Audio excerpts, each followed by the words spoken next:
यहां पर कंस ने मंत्रियों की बैठक बुलाई और कहा कि मेरा शत्रु दिन ब दिन बड़ा होता जा रहा है, उसको लेकर के आना है। अक्रूर जी महाराज से कहा जाओ ब्रजमंडल जाकर के कृष्ण बलराम को लेकर के आओ। अक्रूर जी महाराज बहुत ज्यादा भावमय प्रसंग है, इसलिए मैं बिल्कुल सूक्ष्म कहकर के निकल जाऊंगा आगे, क्योंकि इसमें प्रवेश करने के बाद मैं खुद नहीं निकल पाता। अक्रूर जी महाराज वृंदावन गए। वृंदावन जाकर के यशोदा मैया, नंद बाबा सबसे बताई कि हमारे यहाँ धनुर्यज्ञ में लाला कृष्ण को और बलराम को सम्मानित करने के लिए कंस ने बुलाया है। सब ब्रजवासी बोले हमारे लाला को कोई सम्मान नहीं चाहिए, जे नहीं जाएगो। अक्रूर जी ने ठाकुर जी की ओर देखा, बोले आपकी आगे की लीला कैसे संपादित होगी फिर? तो ठाकुर जी नाटक करने लगे। अच्छा मोह तो बिना पूछे ही कह दी आपने कि मोह सम्मान ना चाहिए? मोह तो चाहिए सम्मान। मैंने अघासुर मारो, बकासुर मारो, धेनुकासुर मारो, गिरिराज जी उठाए, कालिया नाग, तुम सबन ने तो मेरी कोई महिमा गाई ना। इतनी बार मैंने ब्रज की रक्षा करी, बाकी बाद भी जो सबरे ग्वाल बाल और सबरे ब्रजवासी मोतो ऐसे बात करें? कभी तुमने यूं कही कि लाला तेरी कृपा से हमारा ब्रजमंडल जीवित है, सुरक्षित है? ठाकुर जी मन से नहीं बोल रहे हैं ये बात। कई बार ऐसा होता है ना कि हम प्रेमी को वास्तविकता नहीं बताना चाहते, तो हम अपना ही स्वरूप बिगाड़ के उसके मन को खट्टा कर देते हैं ताकि हमको दूर भेजे। ये प्रेम का स्वभाव होता है, हम उसको वास्तविकता नहीं बता रहे हैं। ठाकुर जी कह रहे हैं मैं ब्रजवासियों को वास्तविकता कैसे बताऊं? तो अपने ही स्वरूप को ऐसा कर लेता हूं कि इनके मन में मेरे प्रति खटास आ जाए। ठाकुर जी कह रहे हैं तुमने कब मेरी महिमा गाई? कितनी बार मुंह को माला लाके पहनाई कि लाला तेने हमारे व्रज की रक्षा करी, कालिया नाग भगाई दियो, यमुना जी को जल पीवे लायक है गो। अरे इंद्र ने कोप कियो, अपनी कन्नी उंगली पर गिरिराज जी 7 दिन 7 रात्रि तक खड़ो रहो, कोई ने आके पूछी मोते कि लाला तू को पीड़ा तो नहीं है, तू को दर्द तो नहीं भयो? सब ब्रजवासी चकित खड़े हैं। लाला हमारे मन में ऐसी बात नहीं कि लाला को सम्मान की इच्छा है या लाला को हमसे सुनवे की इच्छा है। लाला तू तो ये सब बातें हमारे मन में आई नहीं। क्यों नहीं आई? दुनिया में कोई को बालक अच्छो काम करे, सब बाको इतना प्रशंसा करें, मेरी कोई ने करी? आज जब महाराज कंस मुंह को सम्मानित करवे के काजे बुला रहे हैं, मुंह से बिना पूछे ही सब मना कर रहे हो, हमारे लाला को सम्मान नहीं चाहिए? मुंह तो चाहिए और मैं जाऊंगा। सब ब्रजवासियों के नेत्र सजल हो गए। बोले लाला हमारे मन में ऐसी भावना नहीं, हम तो चाहते कि हमारे लाला को खूब सम्मान मिले। ना चाहो तुम लोग तभी तो मना कर दे, मैं जाऊंगा और सम्मान लेके आऊंगा। सब ब्रजवासी कह रहे हैं कि ये हमारो कृष्ण नहीं है, ये हमारो लाला नहीं बोल रहा, ये कोई और है। ठाकुर जी मनी मन रो रहे हैं फूट करके। ब्रजवासियों के चित्त में ये कसक डालनी पड़ रही है ठाकुर जी को, नहीं तो नहीं जा पाऊंगा मैं ब्रज से। यशोदा मैया ने गोद में उठाए ठाकुर जी। शाम का समय है, कल सुबह जाना है। लाला मैंने तो तुमको कभी सम्मान की इच्छा की बात कभी बताई नहीं, फिर आज तो सबके सामने ऐसे क्यों बोलो कि मुझको सम्मान चाहिए? मुझे याद है लाला, मैंने 11 वर्ष में अपने पुत्र को ऐसी शिक्षा तो नहीं दी कि वो कभी सम्मान की इच्छा रखे।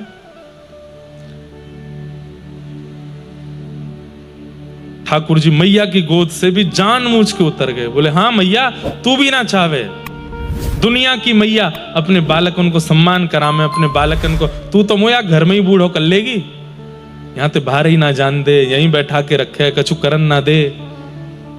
यशोदा मैया का हृदय भी भारी हो गया। बोले कि मेरो कन्हैया बोल रहा है, मेरो कृष्ण बोल रहा है।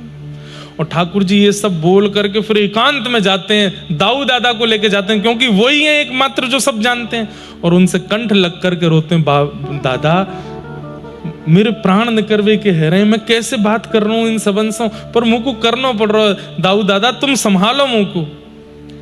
दाऊ दादा अपने रूप में आ जाते हैं, शेष नाग बन जाते हैं। हे श्रीमन नारायण, आप परमात्मा हैं, आप जगत नियंता, जगदाधार, विश्वनाथ हैं, आप जगदीश्वर हैं। इस प्रकार आपका ये रुदन करना, व्याकुल होना, ये आपकी छवि मेरी नजरों में धूमिल कर रहा है।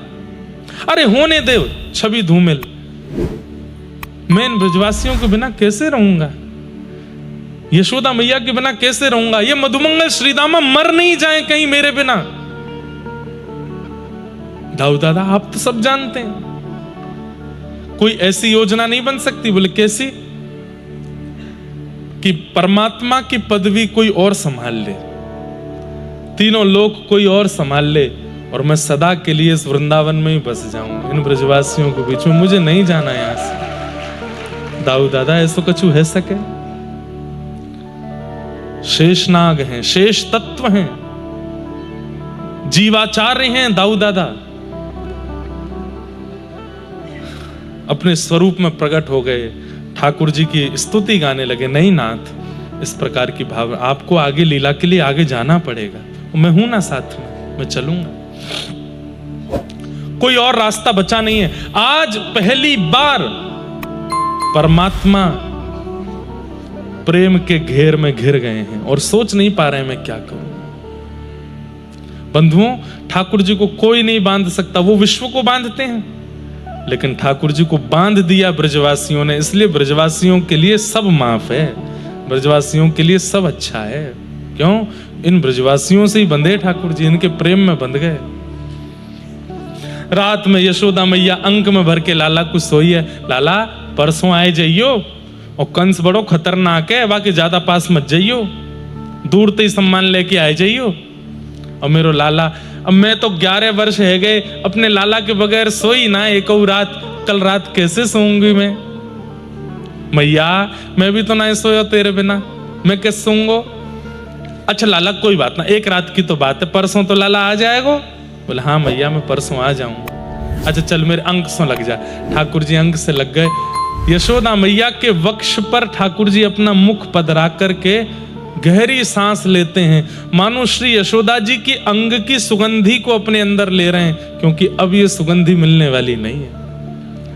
यशोदा मैया के पेट को पकड़ते हैं, कभी भुजा को पकड़ते हैं, कभी गर्दन पे हाथ रख लेते हैं, कभी गाल पे हाथ रख लेते हैं, एक एक अंग का स्पर्श ठाकुर जी अपने अंदर समाहित कर रहे हैं। अब ये स्पर्श मुझे मिलेगा नहीं।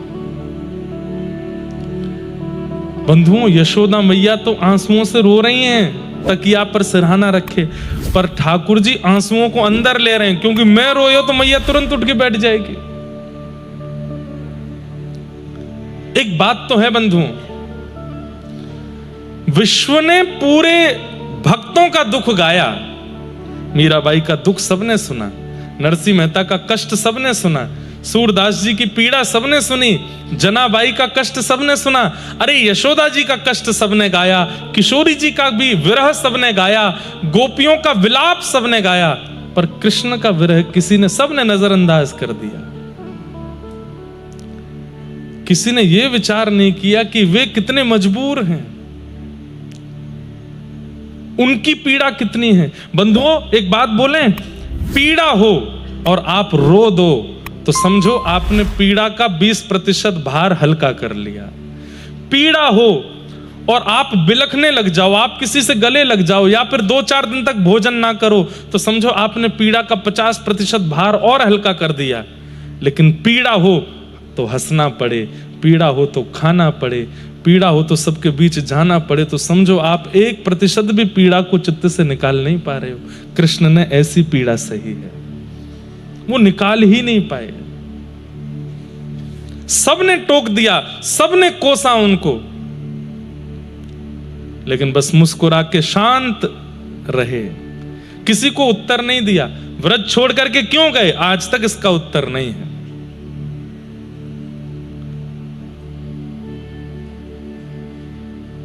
ठाकुर जी प्रातःकाल का समय, नेत्रों में भयंकर आंसू भरे हैं, लेकिन बार बार पहुंचते हैं कि मैया को दिख नहीं जाए।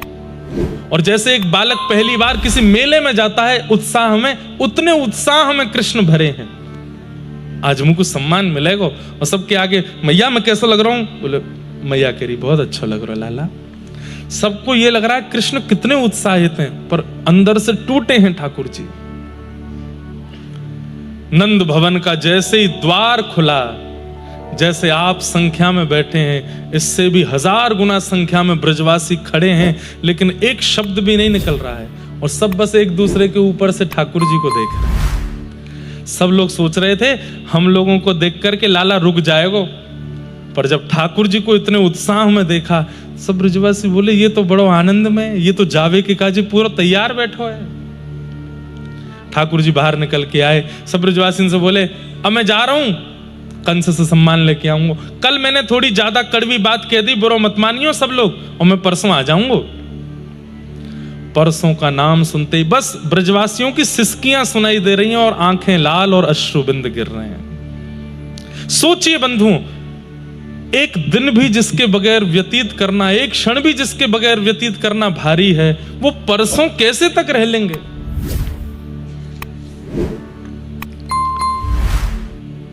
सब ब्रजवासियों के सामने से ठाकुर जी प्रणाम करते हुए निकल गए। किशोरी जी के पास गए, हे श्यामाजू आप तो सब जानते हैं, मुझे लीला के लिए आगे जाना पड़ेगा, मुझे आज्ञा दीजिए, अब मैं आगे लीला में प्रवेश करूं। किशोरी जी बोली मुझे क्या बोलना चाहिए ये बता के जाओ, इसका उत्तर मैं क्या दूं? क्या मैं ऐसा कह दूं कि आप अपनी लीला अच्छे से संपादित करो? अगर मैं ऐसा कह देती हूं कि आप लीला अच्छे से संपादित करो, ये प्रेम का स्वरूप नहीं है।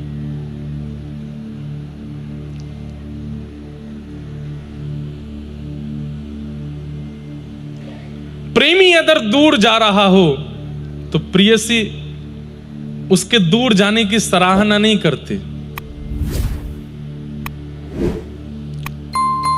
तो मैं ऐसा तो नहीं कहूंगी कि आप जाओ, अच्छे से जाओ। और अगर मैं ऐसा नहीं कहती हूं तो फिर भी मेरा प्रेम यहां खंडित हो जाएगा कि मेरा प्रेमी किसी विशेष कार्य के लिए जा रहा है और मैं उसको सराहना ही नहीं कर रही हूं। इसका उत्तर मुझे क्या देना चाहिए? मुझे बोल के जाइए, मुझे बता के जाइए कि मैं सराहना करूं, रोकूं, टोकूं, क्या करूं मैं? ठाकुर जी कुछ नहीं बोले, बस चरणों की ओर देखा किशोरी जी के और बढ़ गए आगे, मौन है। बंधुओं, प्रकट लीला में ऐसा है, अब प्रकट लीला में तो श्री प्रिया प्रियतम नित्य वृंदावन में है। 2 कृष्ण हो गए, एक हैं यशोदानंदन और एक हैं देवकी नंदन। वृंदावन की सीमा से बाहर जो लीला कर रहे हैं वो देवकी नंदन कृष्ण हैं, वृंदावन के भीतर की लीला में यशोदानंदन श्री कृष्ण हैं। अब ये बात मैं पहले इसलिए बता दे रहा हूं, है तो बाद में बताने की। ठाकुर जी ने जैसे ही वृंदावन की सीमा पार की तो ठाकुर जी ने रथ रुकवाया, अक्रूर जी से कहा पहले यमुना स्नान करके आओ। जैसे ही अक्रूर जी यमुना स्नान करने के लिए गए, डुबकी लगाई। अक्रूर जी के मन में एक संशय था, ठाकुर जी की अवस्था देख के बोले ये कंस को मार पाएंगे? तो अक्रूर जी ने जैसे ही यमुना जी में डुबकी लगाई तो भीतर जाते ही देखा शंख चक्र गदा पद्मधारी, वही ठाकुर जी जो रथ में छोटे से बालक हैं, वो शंख चक्र गदा पद्म लेके यमुना जी के भीतर खड़े थे। वो कौन थे? ध्यान से सुनो, पहले बात सुनो, ये अंतरंग बात है। वो देवकी नंदन ठाकुर जी थे। जब आपने चौथे दिन कृष्ण जन्म की कथा सुनी तो देवकी मैया के गर्भ से जो ठाकुर जी प्रकट हुए कैसे थे? तमद्भुतम बालकमंबुजक्षणम चतुर्भुजम शंख गदायुधायुधम। चतुर्भुज ठाकुर जी हैं देवकी के लाला, वही यमुना जी के भीतर हैं। अब इसमें आप कहेंगे कि इनमें भेद नहीं है। वृंदावन में जो लीला कर रहे हैं वो ठाकुर जी का स्वभाव स्वरूप है, और मथुरा और द्वारिका की लीला जो कर रहे हैं वो ठाकुर जी का प्रभाव स्वरूप है। वहां ठाकुर जी आयुधों के संग परमात्मा रूप में रहते हैं, और वृंदावन में ठाकुर जी अपने स्वभाव रूप में रहते हैं। कर्तुम अकर्तुम अन्यथा कर्तुम समर्थ ईश्वर है, वो ईश्वर हैं। अपने स्वभाव और प्रभाव को हम अलग नहीं कर सकते, वो दोनों हमारे अंदर एक साथ रहते हैं। पर ठाकुर जी अपने स्वभाव प्रभाव को भिन्न करके स्वभाव को वृंदावन में रखते हैं, प्रभाव को आगे रखते हैं। तो जैसे ही अक्रूर जी ने यमुना जी में स्नान करने के लिए डुबकी लगाई, भीतर वही स्वरूप चतुर्भुज रूप में दिखाई दिया। तुरंत हड़बड़ा करके बाहर आकर के देखा तो वही 2 भुजा में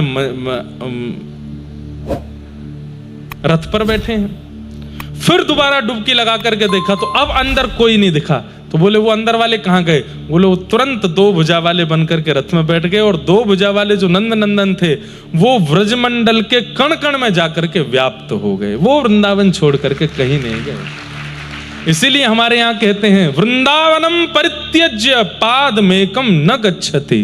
ठाकुर जी एक पग भी बाहर वृंदावन से गए नहीं, वृंदावन में रह गए। पहले बस प्रत्यक्ष रूप में सबको दिख रहे थे, अब गोपियों की स्थिति आगे आती है, मैं उसका वर्णन नहीं करूंगा। डाल में कृष्ण दिखते हैं, पत्र में कृष्ण दिखते हैं, कण में कृष्ण दिखते हैं, यमुना जी में कृष्ण दिखते हैं, वृक्षों में कृष्ण दिखते हैं, गैयाओं में कृष्ण दिखते हैं, हर जगह कृष्ण दिखते हैं। आज तक यह स्थिति है, कृष्ण सब जगह हैं वहां, बस वो विरह रहता है, क्योंकि जब पकड़ने जाते हैं तो वो अंतर्ध्यान हो जाते हैं। बाकी पूरा वृंदावन, वृंदावन क्या है बंधुओं? नगर नहीं है, स्थान नहीं है, कोई गांव नहीं है, कोई शहर नहीं है, वृंदावन अचल श्री कृष्ण ही है। श्री कृष्ण ही अचल रूप में वृंदावन में। ठाकुर जी जाने लगे। अक्रूर जी महाराज के मन में आया, मैं एक काम तो किया नहीं, क्या यशोदा जी को सत्य तो नहीं बताया मैंने? क्योंकि देवकी मैया, जब अक्रूर जी जा रहे थे तो देवकी मैया ने अक्रूर जी से कहा है कि सुनो अक्रूर, मेरा एक काम करोगे? बोले तुम कृष्ण को ला रहे हो? बोले हाँ। यशोदा को सत्य बता के आना कि उनका पुत्र नहीं है कृष्ण। क्यों? प्राण निकलेंगे नहीं। वर्षों तक यशोदा इसी बात की प्रतीक्षा करती रहेगी कि मेरे जन्मा बेटा मुझसे दूर क्यों चला गया, किसी और के पास क्यों रहने लगा, और इस बात के गम में वो जरूर प्राण त्याग देगी अपने। इसलिए उसको सत्य बता के आना कि उनका पुत्र नहीं है कृष्ण, कृष्ण देवकी का पुत्र है। यहां देवकी मैया ने कुछ गलत नहीं किया, यशोदा मैया के प्राण की रक्षा के लिए आवश्यकता उनको सत्य पता होना। अक्रूर जी महाराज तुरंत रथ से उतर के गए, ठाकुर जी से बोले आप ब्रजवासियों से मिलो, मैं एक सामान रह गया भीतर, अभी लेके आता हूं। ठाकुर जी बोले जाओ।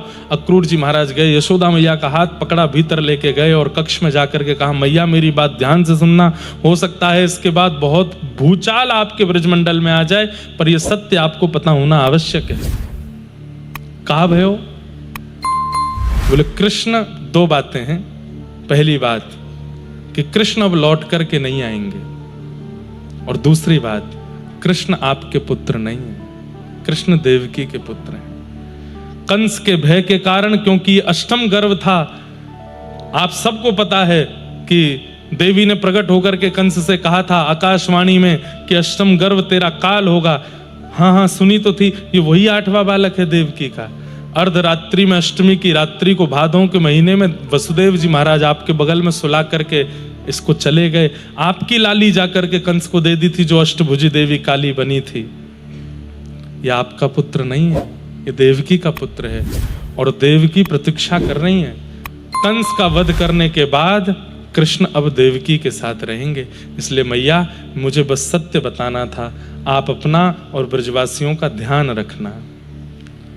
यशोदा मैया का तो शरीर ठंडा पड़ गया। कितनी देर तक तो यशोदा मैया की पलक नहीं झपकी, श्वास नहीं निकली, हिली नहीं, नेत्र बंद हो गए। छोटे से श्री कृष्ण कैसे चलना सीखते थे, कैसे बोलना सीखते थे, कैसे मैया मैया कह के बुलाते थे, बाबा की गोद में कैसे चढ़ जाते थे, गैयाओं के सींग से लटक जाते थे, यशोदा मैया के अंक में भर के। अरे कहां तक वर्णन करें, यशोदा मैया के पल्लू के ही अंदर उसी को ही रजाई बना करके सोते थे ठाकुर जी। एक क्षण के लिए 11 वर्ष में अलग सोए नहीं। वो सारी स्मृति मैया के दिमाग में घूमने लगी। थोड़ी देर तक तो मैया को होश नहीं आया। जैसे ही रथ चलने की आवाज आने लगी, ब्रजवासी रोने लगे, यशोदा मैया को ध्यान आई, मेरो लाला जा रो है, अब आएगो नहीं, एक बार अंतिम बार देख तो आऊं वाकू जाके। यशोदा मैया ने द्वार खोले, तुरंत दौड़ी। ब्रजवासियों की भीड़ लगी है, यशोदा मैया पीछे रह गई हैं, देख नहीं पा रही लाला को, चिल्ला रही हैं, अरे कन्हैया, अरे लाला, ओ लाला नेक रुक जाइयो, नेक मेरी बात सुन के जा।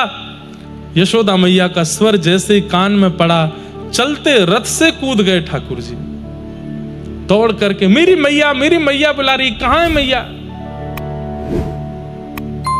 90 वर्ष की आयु हो गई है यशोदा मैया की, ठाकुर जी ने जाके अंक में भर लिया, मैया तू काय को भीड़ में आ गई, अरे मैया तू काय को रो रही है, मैं अभी आ जाऊंगा परसों, तू काय को रो रही है। यशोदा मैया रो रही हैं, हाथ पैर कांप रहे हैं, लाला के मुखमंडल को बार बार पकड़ती हैं, हृदय से लगाती है, माथे का चुम्बन करती हैं। लाला तू परसों आवेगो? बोले हाँ। मेरी सौगंध खा के कह तू परसों आवेगो? ठाकुर जी के हाथ उठे नहीं, मुझको पता है अब तू बरसों तक नहीं आवेगो। लाला मुझको आज पतो चल गई तू मेरो लाला नहीं है, तू तो देवकी को लाला है। मुझको अक्रूर जी ने आकर के सब सांची बताई दी। पर लाला इन सब बातों को सुनकर के तू विचलित मत हो, कोई बात ना, तू चलो जा, लेकिन मेरे मुंह को एक वचन दे के जा, तू अब आएगो नहीं वापस, मुंह को पतो है। पर जब कभी भी तो को पतो चले कि यशोदा मरणासन अवस्था में है, यशोदा मृत्यु सैया पर है, मैं वचन ये दे रही हूं कि मैं तब तक अंतिम श्वास नहीं लूंगी जब तक तू नहीं आ जाएगो, पर तू भी वचन दे, तो को अगर पतो चल जाए, बस लाला अंतिम श्वास के समय मेरे पास आ जाइयो, मैं अपने कुंवर को देख के, अपने लाला को देख के, अपने कन्हैया को देख के, और तू बैठ जाइयो, तेरी गोदी में सर रख लूंगी अपनों, बस तो को देखते देखते लाला प्राण त्यागूंगी। क्योंकि मैंने कथान में सुनी है, अंतिम में जो से सोच करके या जो देख करके प्राण त्यागें, अगली जन्म में वो मिलता है। लाला तू या जन्म में मेरो लाला ना बन पायो,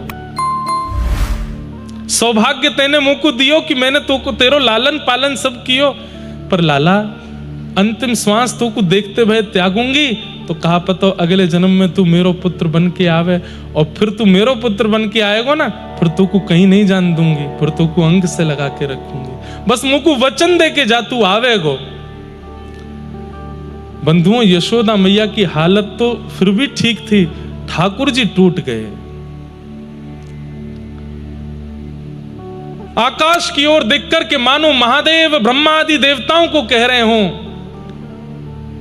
कि मुझसे परमात्मा की उपाधि छीन लीजिए, मुझे नहीं रहना परमात्मा पद पर, मुझे केवल अपनी मातृ पद पर रहना है, मुझे इन ब्रजवासियों के हृदय पटल पर रहना है, मुझे नहीं जाना आगे। पर उपाधि बड़े लोग छीनते हैं, और यहां सबसे बड़े ठाकुर जी ही हैं, ठाकुर जी की उपाधि कौन ले सकता है।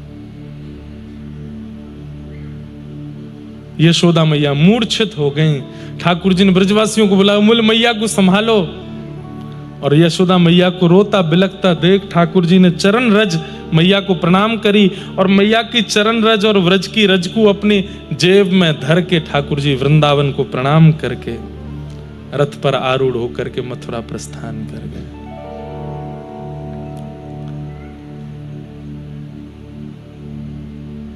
ब्रजवासी सोच रहे हैं लाला लौट के आएगो, लेकिन नहीं आए ठाकुर जी। मथुरा पहुंच करके ठाकुर जी ने कुबलिया पीड़ हाथी का उद्धार किया। क्रोध में है आज श्री कृष्ण, एक विचित्र प्रकार का क्रोध है जिसका अनुभव किसी को नहीं हो रहा है। मथुरा नगरी को ऐसी क्रूरता से ठाकुर जी देख रहे हैं, जिसने मुझसे मेरा व्रज छीना है, ये वो नगरी है। मथुरा बंधुओं ब्रज की राजधानी है एक प्रकार से, पर ठाकुर जी को उस समय भा नहीं रहा है। कुबलिया पीड़ हाथी का उद्धार किया, दर्जी का उद्धार किया, माली का उद्धार किया, कुब्जा 3 जगह से उसकी चरण उसका अंग टेढ़ा था। अब आप देखेंगे ठाकुर जी की लीला में पूर्ण रूपेण फ्लक्चुएशन आ जाएगा, बिल्कुल बदल जाएगी। अब कोमल श्री कृष्ण नहीं दिखेंगे, अब आपको थोड़े से कठिन कृष्ण दिखाई देंगे, क्योंकि अब देवकी नंदन कृष्ण लीला कर रहे हैं। ठाकुर जी ने जाकर के कुब्जा को जैसे देखा, 3 जगह से कमर टेढ़ी थी, उसके एक पैर पे अपना पैर रख करके उसकी ठोड़ी पकड़ करके जैसे ही सीधा किया, कुब्जा सीधी हो गई। भीतर कंस के दरबार में प्रवेश किया, शिव जी के द्वारा दिया गया एक धनुष रखा था, उसको जो तोड़ेगा वही कंस को मार सकता है। ठाकुर जी ने दाऊ दादा से कहा, दाऊ दादा तोड़ दो। दाऊ दादा बोले, त्रेता में भी आपने ही तोड़ा था, अब भी आप ही तोड़ो, आप ही ये सौभाग्य रखो। तुरंत ठाकुर जी ने धनुष अपने हाथ में उठाया, आहा सूरदास जी महाराज कहते हैं आज कृष्ण लीला में अद्भुत दर्शन हुआ है। बोले क्या? अपने जन के कारण कृष्ण भये रघुनाथ। आज ऐसा लगा मानो कि जैसे श्री रघुनाथ जी प्रकट हो गए हैं। दाऊ दादा घुटने पर बैठ गए, लक्ष्मण बन गए हैं, श्री चरणों में प्रणाम कर रहे हैं। ठाकुर जी ने प्रत्यंचा उठा करके एक बार, दो बार, तीसरी बार जैसे धनुष पर धारण करके प्रत्यंचा को खींचा, बीच से धनुष भंजन हो गया। आकाश में बादल गरजने लगे, पृथ्वी पर भूचाल आने लगा, कंस का सिंहासन हिलने लगा। मंत्रियों ने जाकर के बता दिया, बोले महाराज धनुष टूट गया। शिव ने धनुष दिया था और कहा था इसको नारायण के सिवा कोई तोड़ नहीं सकता, और जो तोड़ेगा कंस तुझे छोड़ेगा नहीं। फिर आज ठाकुर जी ने वो धनुष तोड़ दिया।